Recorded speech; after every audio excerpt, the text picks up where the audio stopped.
Samajwadi party के वरिष्ठ नेता आजम खान और उनके बेटे मोहम्मद अब्दुल्ला आजम खान को रामपुर की स्पेशल एमपी एमएलए कोर्ट से बड़ा झटका लगा है। दरअसल एमपी एमएलए मजिस्ट्रेट कोर्ट ने 2 पैन कार्ड मामले में दोषी करार अब्दुल्ला आजम और आजम खान को दोषी ठहराया है। यह फैसला सुनाया गया है।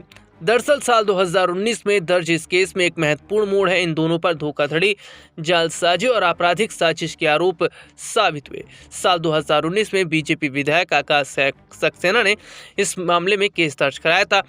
इस पर अपर्णा यादव का बड़ा बयान सामने आया। क्या कह रही हैं अपर्णा यादव, ध्यान से सुनिए। ये बहुत ही ज्यादा हास्यास्पद है कि इतने बड़े पदों पर रहने के बावजूद और मैं समझती हूँ नेता सदन होने के साथ साथ उन्होंने कई इम्पोर्टेंट पोर्टफोलियोज भी होल्ड किए हैं। इस प्रकार का घटनाक्रम क्यों हुआ है, ये अपने आप में विचार करने का विषय है। दूसरी बात, हमारे देश में रूल ऑफ लॉ है।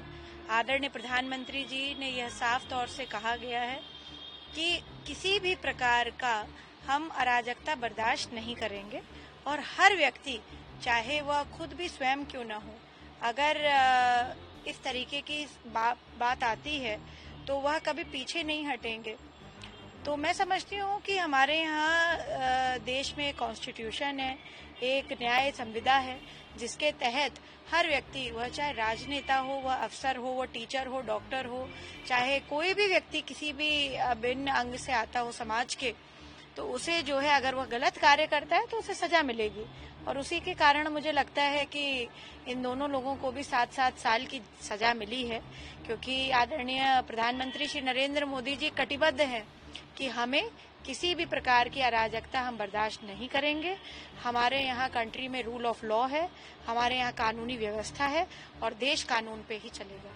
तो सुना आपने अपर्णा यादव ने क्या कहा। हालांकि खबर इस तरीके की सामने आ रही है, आजम खान और अब्दुल्ला आजम की जल्द ही गिरफ्तारी हो सकती है। आजम खान और अब्दुल्ला आजम पर एक बार फिर से मुश्किलें बढ़ती नजर आ रही है। इस पर तमाम राजनीतिक पार्टी के नेताओं का बयान सामने आया, जिसपे कांग्रेस पार्टी ने इसे सीधे तौर पर बीजेपी की तानाशाही भी बताई है और दूसरी तरफ समाजवादी पार्टी भी वो कोर्ट के फैसले से सहमत नहीं बताई जा रही। हालांकि समाजवादी पार्टी के कई नेताओं ने कहा कि आजम खान और उनके बेटे अब्दुल्ला आजम को जानबूझकर वो परेशान किया जा रहा है, उन्हें फंसाया जा रहा है, लेकिन ये किसी भी तरीके से लोकतंत्र के हिसाब से ये ठीक नहीं है।